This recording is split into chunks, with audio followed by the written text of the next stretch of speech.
വിമാനങ്ങളുടെ അറ്റകുറ്റപ്പണികളെ തുടർന്ന് air India വിമാനങ്ങൾ റദ്ദാക്കി 4 ഇന്റർനാഷണൽ സർവീസുകളും 4 ഡൊമസ്റ്റിക് സർവീസുകളുമാണ് റദ്ദാക്കിയത്. ബി ബാലഗോപാൽ വിവരങ്ങളുമായി നമുക്കൊപ്പം ചേരുന്നുണ്ട്. ബാലു, ഇത് എവിടെ നിന്ന് എവിടേക്കുള്ള സർവീസുകളാണ് റദ്ദാക്കിയത്?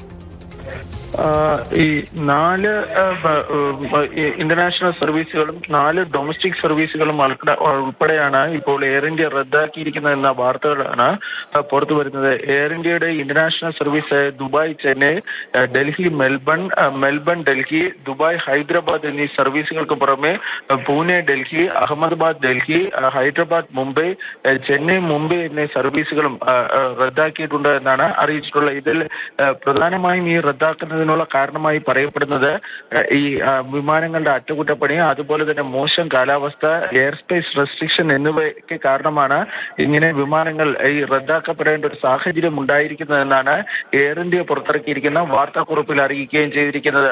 ഏതായാലും ഇങ്ങനെ ഈ സർവീസുകൾ റദ്ദാക്കപ്പെട്ട സാഹചര്യത്തിൽ നേരത്തെ ടിക്കറ്റ് ബുക്ക് ചെയ്തവർക്ക് മുഴുവൻ തുകയും റീഫണ്ട് ചെയ്യുകയോ അതല്ല എങ്കിൽ സൗജന്യമായി റീഷെഡ്യൂളിങ്ങിനുള്ള അവസരം നൽകുകയോ ചെയ്യുമെന്നും എയർ ഇന്ത്യ അറിയിക്കുകയും ചെയ്തിട്ടുണ്ട്. ആര്യ, ശരി, ബാലഗോപാലാണ് വിവരങ്ങൾ നൽകിയത്.